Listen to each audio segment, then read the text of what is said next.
Madame, mademoiselle, monsieur, bienvenue à Métro News. Voici les principaux titres qui seront développés aujourd'hui. La Chambre de commerce et d'industrie haïtiano-canadienne annonce qu'elle est préoccupée par la situation sécuritaire du pays. La présidente de cette chambre, Michèle Moura, appelle les autorités concernées à assumer leurs responsabilités. Le Premier ministre Ariel Henry a effectué ce jeudi une visite à l'Office de protection du citoyen où il s'est entretenu avec le protecteur du citoyen de la conjoncture actuelle. Au moins 8 personnes sont mortes à la prison civile des Cayes, selon le commissaire du parquet de cette ville. Ces détenus qui étaient malades sont morts en raison du manque d'eau et de nourriture.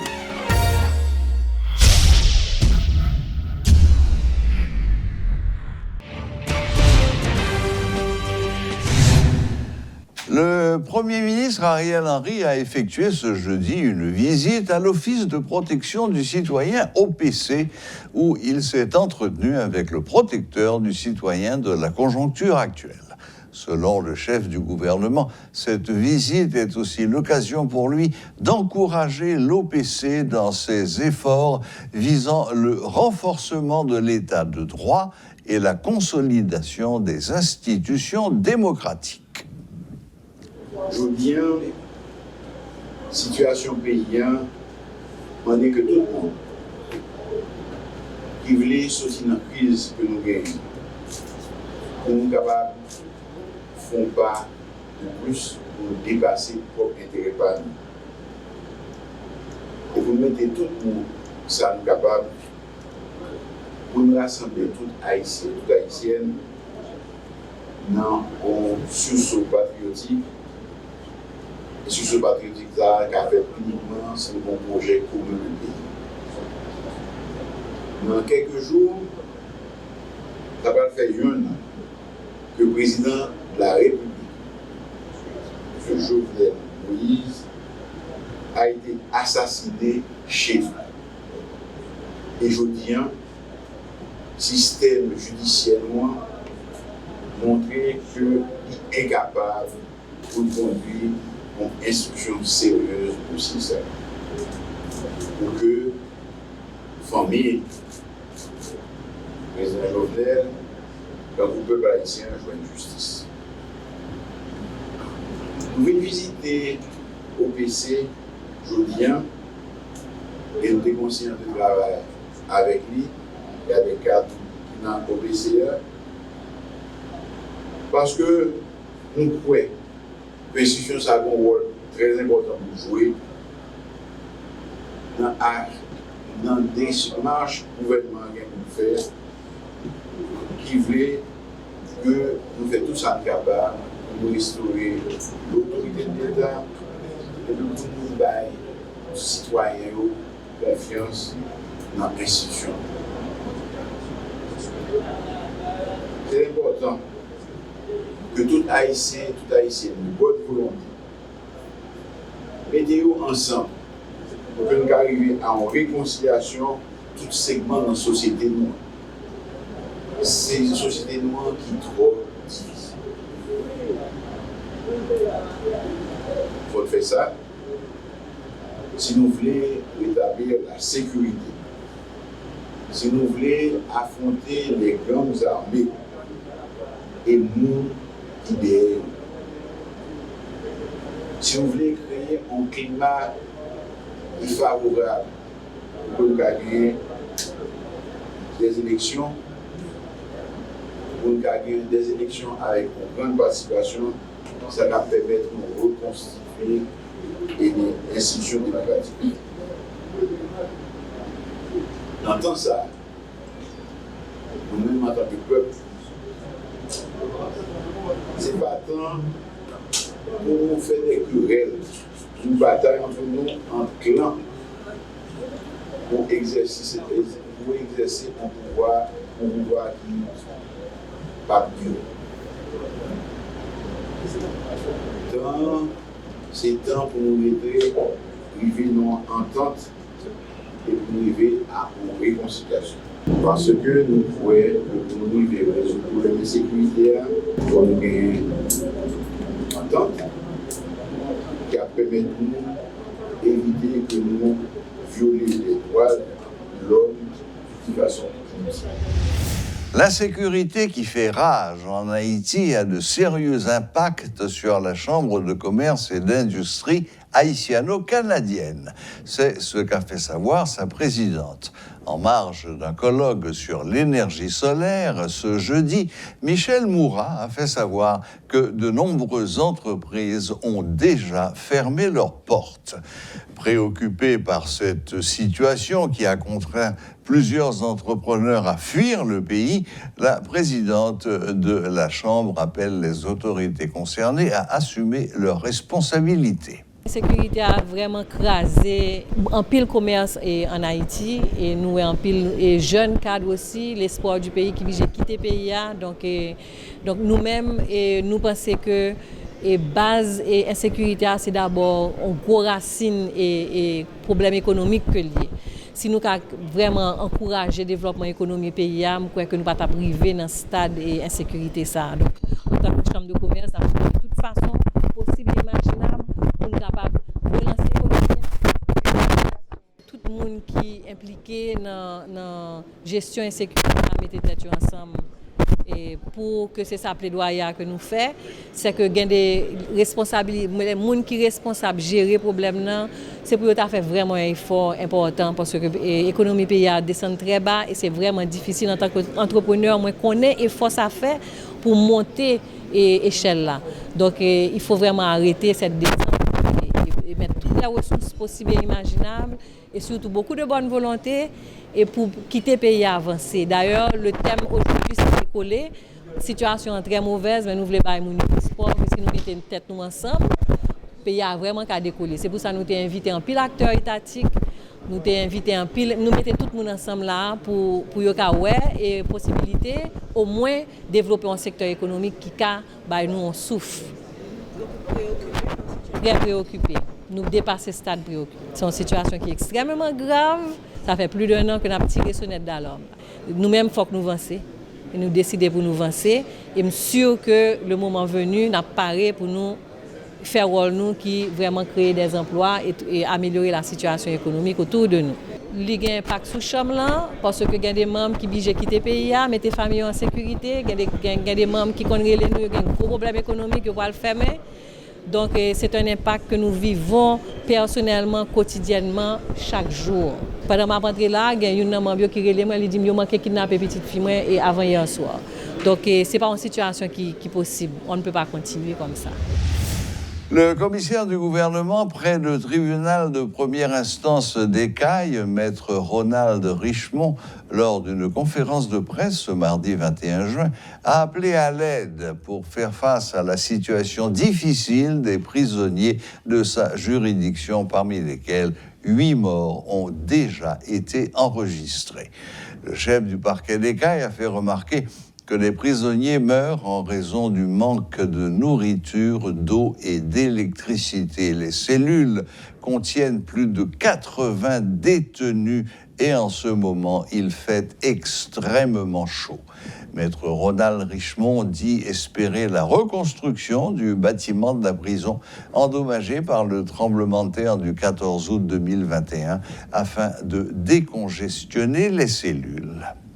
Le vice-conseiller du grand maître du Grand Orient d'Haïti 1824, Gaëtan Mintor, appelle les francs-maçons qui sont à des postes de responsabilité au sein de l'État à faire tout ce qui est en leur pouvoir pour restaurer la paix dans le pays et le sortir du chaos. Invité à la rubrique Le Point ce jeudi, M. Mintor et le premier grand maître adjoint Gélin Lemoine ont rappelé que la franc-maçonnerie travaille pour faire d'Haïti un meilleur endroit pour vivre. Je veux un message à tout maçon qui est dans la police, qui est dans l'armée ou qui est dans des postes d'importance dans l'État. C'est votre serment, c'est votre responsabilité d'aider et de contribuer à rétablir la paix, la cohésion et l'harmonie en Haïti. Si vous êtes commissaire du gouvernement, vous êtes ministre, directeur général, vous êtes de la PNH, de l'armée, vous avez le devoir de respecter vos serments et de contribuer pour sortir notre pays de ce chaos où il se trouve. Nous prêter serment pour l'ordre, nous dit ordre ou chaos, faire sortir l'ordre de ce chaos, nous devons contribuer avec d'autres citoyens pour ça. Donc, c'est de notre responsabilité en tant que citoyens, pas la nôtre seulement, mais c'est de tous les citoyens, de contribuer ensemble. Maintenant, nous autres comme initiés, nous prions, nous envoyons de la lumière. Par notre exemple aussi, nous prêchons ce qui est positif, ok? Mais nous acceptons aussi des reproches, car je pense moi-même personnellement que nous pouvons faire mieux. Et nous devons continuer à mieux faire. Pour enchérir, et m'a dit que si la famille, nous considérons comme la plus ancienne des institutions que l'humanité connaît, franc-maçon, l'institution de la franc-maçonnerie, l'institution, les gagnants pour lui travail, pour lui faire travail, travail la fait sur moun, c'est un travail, le monde a sorti dehors dans la société, est capable de meilleur. Eh bien, nous-mêmes, nous pas dans la politique, institution pas dans la politique. Cependant, nous reconnaître le droit de chaque adepte, nous, pour l'appartenir à n'importe quelle chapelle politique que le voulait. Dans ce sens, nous inculquer à adeptes des valeurs sûres qui sont capables de permettre que les-mêmes les changer le monde dehors. Bien dit. Et nous estimons que la franc-maçonnerie les gagne au rôle dans la société. Et Jean-Oué, frère Mentor se dit là, l'histoire de son état, ou après que nous-mêmes, chaque signal aller, c'est un signal de paix, de concorde et d'harmonie au sein de la société. Donc, c'est le moment pour nous demander à tout un franc-maçon, avec le monde qui n'est pas franc-maçon tout, quelle que soit la chapelle politique, eh bien, pour lui connaître que nous gagnons toutefois lumière ça pour nous faire jaillir sur le pays. Amen. Parce que avec lumière ça, nous sommes capables de sortir de toutes ténèbres qui enveloppent nous. Pas encore de manière institutionnelle, mais ça c'est le grand maître et le conseil exécutif qui prend leurs décisions. Mais je pense que chaque franc-maçon doit contribuer dans son sanctum, dans son temple, à prier, à irradier la lumière. Parce qu'il y a prier, il y a chanter et il y a agir. Donc c'est trois verbes qui sont importants dans l'action pour nous mener, pour nous changer là. Parce que le monde ne va pas changer par lui-même. Ce sont des hommes, des femmes, des jeunes qui pour mettre tête ensemble, pour nous dire pays, ça c'est pas nous, nous pas l'autre, nous remettre, il faut nous contribuer à lui. Et franc-maçon là, avec d'autres, nous travaillons ensemble avec vaudouisants, avec chrétiens, avec protestants, pour nous faire de ce pays un meilleur endroit pour vivre. C'est un beau pays et nous devons aimer notre pays. Au total, 976 écoles ont été évaluées par le ministère de l'Éducation sur un effectif d'environ 3000 dans le cadre d'une enquête menée du 18 avril au 10 mai 2022. Selon cette enquête, une école sur 3 est touchée par la violence dans la capitale. 20% d'établissements scolaires ne sont pas accessibles et certains d'entre eux sont occupés par les gangs. Plus d'une cinquantaine sont totalement fermés pour des raisons de sécurité, une situation qui préoccupe le ministre de l'Éducation nationale. Suivez ce reportage de Rudolph Pierre-Louis. La direction départementale de l'Ouest a procédé à une évaluation sur une période de 20 jours. 40 équipes d'inspecteurs à travers 8 districts de la capitale, notamment Cité-Soleil, Croix-des-Bouquets, Delma, Gantier, Martissan, entre autres, ont été déployés et les résultats sont loin d'être réjouissants, explique le gestionnaire de l'information au MNFP, Vegens Michel. Donc, sur un total environ de 3000 écoles dans la zone métropolitaine, seulement 976 écoles ont été évaluées parce que ce n'est pas toute zone qui était accessible. Et le problème de sécurité est tellement grave, ça ne va pas permettre aux inspecteurs de couvrir toute l'école. 976 écoles évaluées dans 8 districts. Avant la crise, il y a environ 270 000 élèves qui ont fréquenté l'école. Et jeudi, dans la crise là, nous arrivons à 218 000.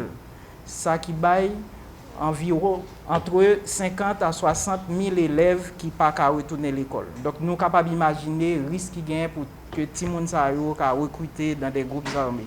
Une école sur 3 est prise pour cible par des groupes armés.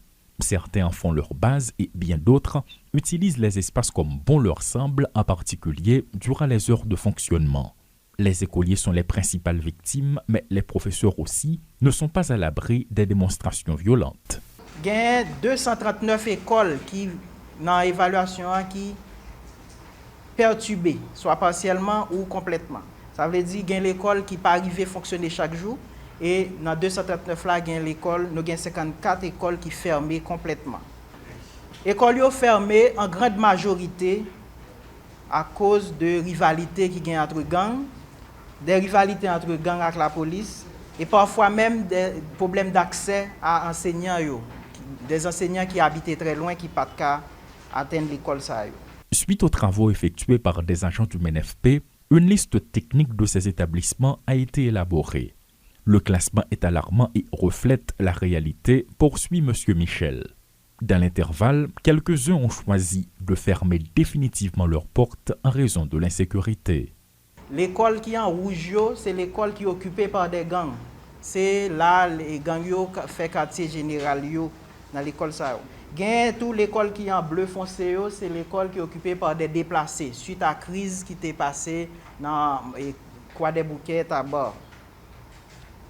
L'école occupée, ça représente 8% dans le total de l'école qui est évaluée. Et dans le groupe l'école qui 239, il y a 71% qui est occupé par des gangs. J'en nous dis là. Nous avons regardé une photo. Côté dans l'école, l'inspecteur a fait photo en l'école qui a des trous de balles là-dedans. Prochaine photo, nous avons l'école qui fermée très longtemps. Nous avons regardé, nous avons des zèbres qui poussaient, etc. Donc l'école, ça, nous ne savons pas depuis combien de mois elle est fermée. Des directeurs de différentes institutions, apparemment impuissants face à ce constat, n'ont pas gardé le silence. Les groupes ne se contentent pas d'utiliser les écoles à leur fin, ils profanent aussi les espaces. 290 directeurs de l'école disent que l'école, c'était la cible des acteurs de la violence. Dans 290, il y a 60% de l'école qui est victime de vandalisme. Ils ont perdu matériel didactique, ils ont perdu archives, ils ont perdu mobilier et ils ont même perdu matériel dans la direction. Donc l'école a vandalisé. Un autre fait qui attire l'attention, ce sont les actions posées par des agents de la PNH dans le cadre des opérations visant à traquer les hommes armés. Devant l'entrée du village de Dieu, se rappelle-t-on, des séparateurs ont bloqué la route pendant des mois, ce qui empêchait le passage à tous. Dans toute totalité, 976 écoles, il y a 20% qui disent que la route est bloquée, l'école n'est pas accessible. Pour qui ça? Parce que il y a pile station groupe armé qui a rançonné dans la route là. Il y a tout qui c'est des barrages que la police mettait ou bien la mairie mettait des barrages dans la zone là. Et parfois tout il y a de dépôts de déchets que après passage de la pluie, de l'eau, barré route pour accéder à l'école ça. Le climat d'insécurité est un obstacle majeur à la formation des écoliers, ce que regrette le ministre de l'Éducation nationale et de la formation professionnelle, Nespi Maniga. Bien qu'il demande aux autorités policières d'assumer leurs responsabilités en vue de faire de leur mieux pour reprendre le contrôle de la situation, le MNFP a adopté de nouvelles dispositions visant à contourner les zones réputées dangereuses. Des examens sont à nouveau programmés pour le 28 juin à cause des groupes armés qui font la pluie et le beau temps, et c'est dans ce même contexte que la reprise des activités scolaires, notamment la nouvelle année académique, est prévue pour le 5 septembre prochain. Elissi Diolassin et Rodolphe Pierre-Louis pour Télémétropole. L'ancien général des forces armées, Roland Chavannes, est mort tôt ce jeudi 23 juin. L'information a été confirmée par des proches de l'ex-directeur du service de l'immigration. On ignore pour l'instant la cause du décès de Roland Chavannes. L'octogénaire disparu a dirigé le service de l'immigration et de l'émigration pendant 8 ans. Voilà, la boucle est bouclée. Merci de nous rester fidèles et À la prochaine, même heure, même chaîne.